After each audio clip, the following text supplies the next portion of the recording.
Congolaises et Congolais, l'heure est grave. Babi muta banga mutute, mutupe alengisa mutute mutako sape muningate. Ngai nayo toza ba Congolais.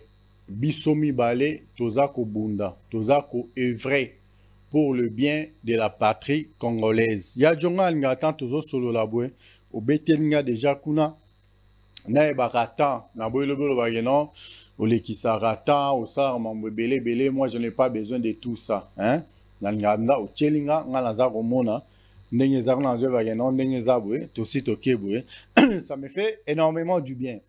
Na bandi leo tokolobela mapinga na biso ya ekolo ya RDC ya mboka na biso Congo tozala nango kaka moko. Nilibe tozala nango kaka moko ezala nango mibale te.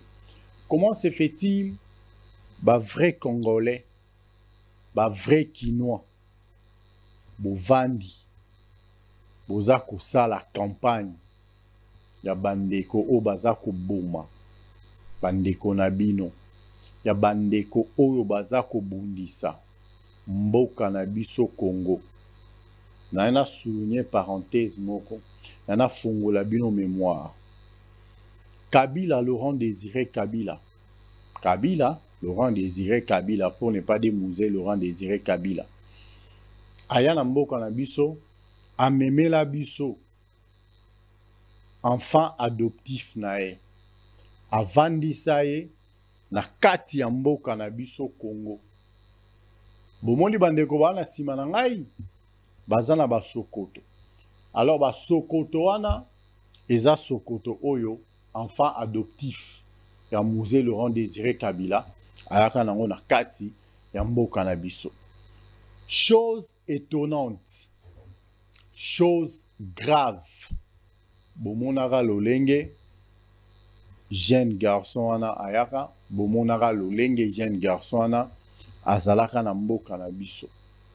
Or Musée Laurent Désiré Kabila oyo ba Rwandais ba memisaka e malette ayebaka te nini ezalaka na kati ya malette oyo ezalaka na kati ya malette ezalaka poison, bombe à retardement.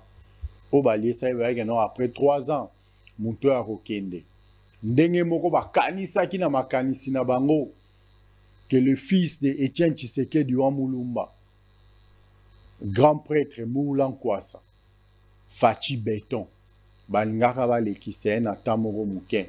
Ya bomonaka ba kabiliste, bandako lo ba ebele Kabila est toujours au pouvoir, les présidents nommés, les pantins nyonso ba ko lo balobaka parce que ba yebaka oyo ezalaka kati na bango na ba Rwandais na ba Français. Ba yebaki que non, on doit faire ça pour éliminer Moutouana à cause de sous-souté. Ils ont essayé maintes fois, plus d'une fois, dans le Lenge Nyonso, il est là. Estimez-vous errer que cette personne soit toujours là. Dans la lobby qui est fils adoptif, il y a Musée Laurent Désiré Kabila. Oh, va cotiser la biso na mboka. Bandeko na biso ba katange mo bosala kanga pasi. Salité nyonso. Bakoti saka on lanzela katanga. Bozo défendre makila ya chombete. Boza ko défendre makila ya kyungu wa kumwanza te ba komba na ba bunda pona mboka pour ne citer que cela. Ba Frédéric Kibasa Maliba, ils sont nombreux. Ba vrai katange ba bunda pona mboka. Ba ela biso Hippolyte Kanambe, ba commissaire congolais. Tondima. Congolais nani Katange. Bakoti Selibiso Soriano, Bakomisie Katange, Bondimi, boza ko soutenir bango. Bobosani comment est-ce que ndeko na bino bakata ye misapi kuna na complicité ya Soriano na Hippolyte Kanambe. Est-ce que ba vrai Katange bozo meka ko réfléchir eloko wana quelque part. Réveillez-vous. Réveillez-vous, réveillez-vous. Eza mabezalaka bato ya lokuta ba pesaka ba nationalité congolaise bakoti sarabango toujours na ba casquette ya ba katange, ce n'est pas bien. Réveillez-vous. ngongango yango ezalaki parenthèse tofongolaki Kabila aye koya pe na kati ya malette na ye boyebi mutu ifalaki azala président ya CENI à l'époque babundisa ye na lolenge nyonso na batu ya PPRD batu ya majorité présidentielle ya ngonga wana. Le monsieur n'a pas été élu président ya CENI à l'époque. Bae Koche la biso les Rwandais de Nanga.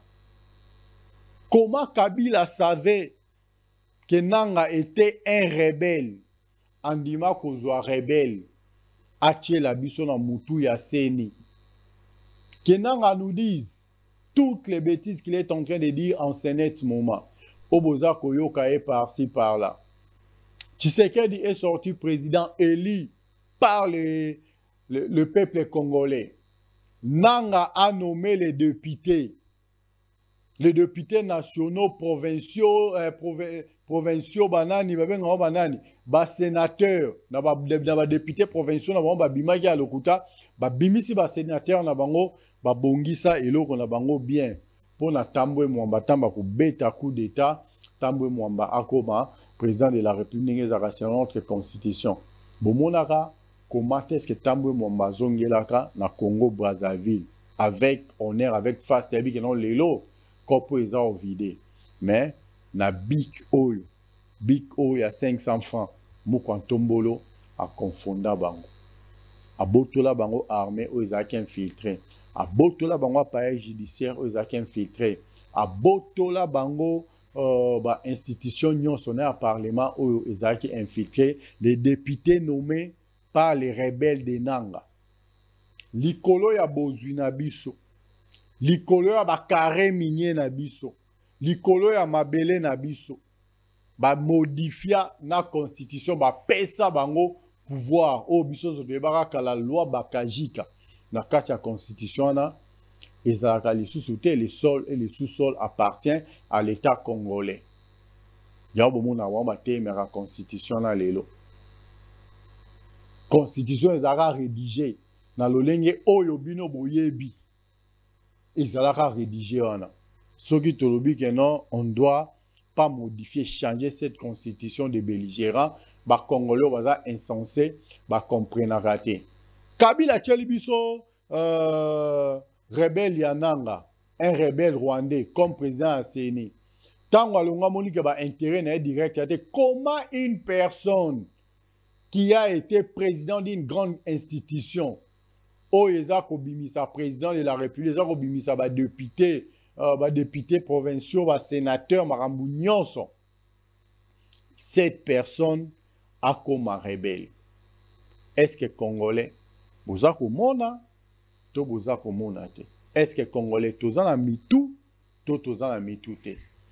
Moi, je ne sais pas, en tant qu'un Congolais censé, nangana ebisa ba Congolaise, na ba Congolais nyonso, beaucoup l'andabiso de partout, ce qui se passe au Congo.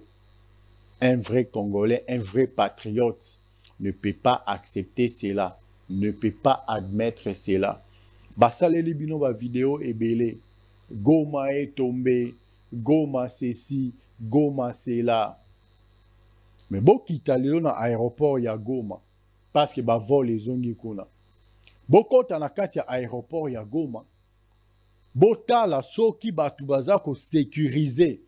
Je m'excuse, je suis un peu grippé. Batu baza ko sécuriser aéroport ya Goma. Eza ba Rwandais ya M23 nananga to ezali basoda ya Sadek Monisco na garde républicaine ya mboka na biso. Bake na RTNC à Goma, ils ont pillé. Bango baika ko piller bazwa o nyonso baraka kozwa. Bakimi le logomoro eza lisusu kuna te. Il faut tout réhabiliter. Alors le président de la République vous avait dit que réaction et kozala na ndenge moko ya kosakana te. Batu baza kotala ezoumela ça se rend quand et tout président Tshisekedi amuto angi ko simba makila ya ba Congolais na maboko te Bazako Meimae Nanzela wana. Ils ont tué beaucoup de Congolais. Tout ça parce que non seulement Nangazala qui rebelle au Kabila Tchaki na Séné pour na kobimisa Shadari président. Et à côté, il faut que bien. Mais batali ba paramètre nyonso. Ba voix oyo Shadari azwaki. Attends ndoto soto meko tanga eka ko proclamer président Mboke Koufi. Batwa kobima na balabala. Ils se sont organisés. Babi que non, qu'est-ce qu'on peut faire maintenant? Tozo akaba résultat oyo ndenge ba peseli biso to proclamer président de la République Oyabimi Ezali mais c'est Félix Antoine Tshisekedi Tshilombo parce que seul parti oyezana ba militant ebele seul parti ko memela biso mutu pasi soki to tangi kombo ya Shadari eza UDPS. Alors aussi to réussir ko infiltrer armée aussi to réussir ko infiltrer ba député autonomé. Certes, toza majorité na parlement. Bisonde toza kozwa primature. Ba côte bomoni na Tshisekedi 1. Comment ça a été difficile avant que bongo la makambo na bic il y a 500 francs. Alors tous ces infiltrés wana oh bah c'est là qui sont dans le gouvernement. Mais c'est déjà aujourd'hui, s'il vous plaît, minitage parce que je dois me gérer. Hein, na boy nenge na okende la boy, là kende bien na côté dans la partie essentielle, la partie la plus importante. Alors, na katia gouvernement, Tshisekedi avait les infiltrés dedans. Na katia armée, Tshisekedi avait les infiltrés dedans. Alors, sur tout le plan, les pays étaient infiltrés, même à la présidence de la République. Batoya Tika Kinakati, les Bomona, Bibembe, et les cas et Belé Nakati à présidence de la République, empoisonnement et les Karamakasi Nakati à présidence de la République parce que Batu Oya Kabila Tika Kakuna, Moussa Nabango Ezala qui Yangwana, peu à leurs âmes. Moi, jusqu'aujourd'hui, je pleure mon père Jackie Lungamouila. Ba oyo baebi histoire peut-être Kabila bandaya kolonga ba élément gênant ba tomo ke no mitu eza ko sala abandaya koluka balonga pembeni ya tata mokonzi ya ekolo po asala ba mafia nyonso ko sala na batu nae.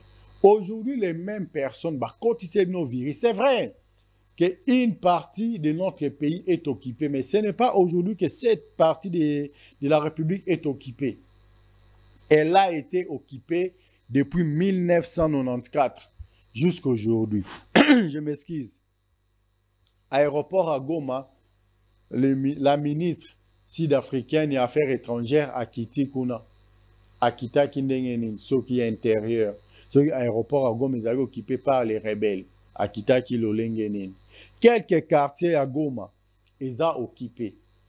Les Lobaza Kosenga président Tshisekedi. Il doit négocier avec les rebelles. Négocier avec les rebelles, pourquoi? Parce que oyo bakoti saka kala. Basi bakola. Baza lisusu na makasi ya kosala o bango bande kozelela bango te. Yango moni bango baza ko marteler là-dessus. Mais président Ebisaki bino abi riposte et kozala très sanglante. Ils ont remporté une bataille et non la guerre. La guerre n'a pas encore commencé. Le pays de la SADC, il y a décision, il y a attaque. Comme Kagame s'est dit prêt, il y a rebondi ça va sud-africain, il y a rebondi ça va malawite, il y a rebondi ça va pays nyon sobino boebe zanakati ya SADC, total amakasi Kagame zanango et koute là, wapi. Mais moi je demande une chose seulement. Monsieur le Président de la République, les Français là ne sont pas avec vous. Les Américains non plus ne sont pas avec vous. Président de la République, ba Congolais baleli Poutine. Ba Congolais baleli ba Chinois. Nzela yoki komemela biso. Yangwana. Parce que soto gata na nombre ya effectif ya armée. Ozui Kagame. Ozui na Museveni, na ba soda na bango, na effectif kaka ya armée, baza ebele lolenge moko na effectif ya armée te. Qui est Museveni? Un cowboy fatigué. Qui est Kagame? Un chétif, un omelé, un fouroncle, un avorton comme Kagame. Est-ce que Kagame là vraiment peut faire face à Félix Antoine Tshisekedi, Tshilombo, Wamulumba? En tout cas, n'andimité. Ba Congolais, c'est vrai, baza na kati ya mboka na biso, mais soki tolongoli kobanga, tokobimisa bato wana nyonso banyangala kata bakozonga na mboka na bango. La possibilité y est. Nabike ba traître bazali na kati ya gouvernement, ba kotisi ba nommé bango na kati ya parlement, ba bimi ba ministre, nyonso pour affaiblir le président de la République, mais babosan kazali mona ya Tshisekedi wa Mulumba. Na kati ya armée, n'en parlons même pas. Monsieur le Président, on n'a plus besoin de tous ces gens-là.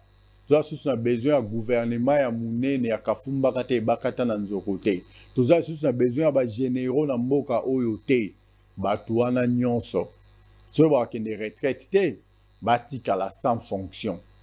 Tous les généraux et les officiers supérieurs, au bazaki kuna na est, na o baza coopérer awa na kati ya Kinshasa, baza kozwa inscription za ko uta kuna service à renseignement et yebi nyonso.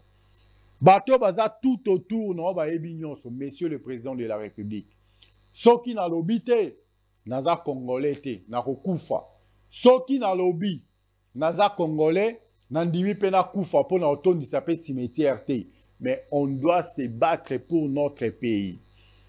Congolais oza libanda, Congolais oza na kati, mutu nyonso na moyen oyo akoki kozala nango pona ko attaquer armée médiatique oyo bangolais bachi, soki bangolais ba rwandais bache pona ko détruire mitu na bino ba congolais oyo boza faible, pona ko lalisa ba congolais oyo boza faible. Mais je sais qu'il y a des congolais, so congolais moko a telemi ya mi bala ko telema, so ya mi bala telemi ya mi so ta ko telema. Bomoni mwana mboka Jean-Pierre Bemba Gombo, ministre à transport, atiki yango ake na front. Abandi ko sensibiliser la jeunesse, avec que la force d'une armée c'est la jeunesse. On a besoin d'une nouvelle armée oyo ko telema, oyo ko zala capable, oyo ko bangisa les 9 pays limitrophes ya RDC. Armée wana nde toza nango besoin nangonga oyo yango musala mwana mboka Jean-Pierre Bemba Gombo ake kosala kuna na kati ya Grand Équateur. Abimi na kati ya Grand Équateur ake kosala yango na kati ya province orientale ya Grand Kisangani. Alors toza na besoin kaka mobilisation bandaki aya nango pe na Kinshasa, akene nango na Kasai, akene na ba Congo, na otanga ba province zone tozara kala soki na 6 provinces na biso ekokaka nango biso. Oh boye kotia bobandi ko bakisa, c'est la balkanisation baza ko sala sans que vous puissiez en être sans que vous puissiez vous en rendre compte. Alors réveillez-vous. Tous avez besoin de gros ministre comme Sousso Bima, au banogesa sensibilisation Jean-Pierre Bemba au sala te. Bovanda ki na kati ya zone de lix na bino na kati ya zone de confort na bino botikala. Ye au moins la kisibiso que non, il est patriote. Car on est dans sa campagne pour bobima ba député, bobima ba sénateur, pour botia ba ndeko na bino ba makangu na bino botikala kaka wana. Le lot tout le monde la réunion, ya présidium, ya union sacrée za au sale maté. Seul Bemba Telemi. Abi na zoom instruction ya moko et pas mokonza mboka tozo kende. Ba nouvelle recrue o ba ko s'enrôler na kati ya armée. Tokota ba niveau de titre na bino. Ba licencié ba koza na salaire na bango, ba gradué ba koza na salaire na bango, ba D6 ba koza na salaire na bango. Toki ko enrôler na moins de 18 ans te. À partir ya 18 ans mata. Bokende ko s'enrôler na armée, moi na mboka za ko tambola, il faut ba sentir que l'armée congolaise est comme très forte. L'armée congolaise est comme très puissante. Les pays limitrophes, bakobanga biso. Soki tolobite, bakoboma biso. Soki pe tolobi, bakoboma biso. Mais tokufa na honneur, tokufa pona Congo. Très très important. Congolaises et Congolais, réveillons-nous. Congolaises et Congolais, réveillons-nous. Nous avons grandement besoin de défendre la patrie. Nous avons grandement oya yembaka bo yemba banzembo pona kolakisa banguna ete tozo soutenir mboka na biso.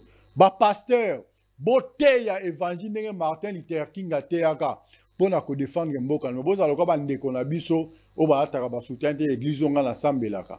Bo comprendre le langage bango baza koloba to comprendre que bango pe baza banguna ya mboka na biso. Moi je suis chrétien croyant de là-bas. Un chrétien croyant catholique. Mais tango ezalaki pona koloba makambu ya changement ya constitution to monaka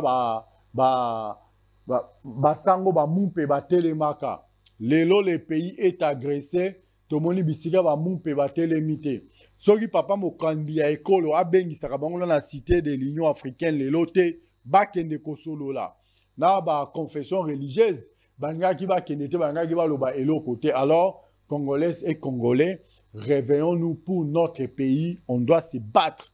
Tout la kisana banguna ete RDC zelo kwa makasi, RDC kotika elo kwa makasi, RDC ekozala kaka RDC. Nga komi na suka ya réflexion na biso ya lelo alobi to pesi bambo tebele et pas ya véritable mokonzi ya États-Unis azala kaka moko sans concurrent aller Chibu ya ba aller grand prêtre mère boss en tout cas. On a la peso bambo tebele bisko landa biso depuis les États-Unis d'Amérique aller Chibu yaba aller grand prêtre mère boss. Je n'ai pas oublié Elon Musk congolais grand prêtre passé fait son Mario. C'est lui qui a la capacité, la possibilité de payer toutes les dettes congolaises en une fraction de seconde.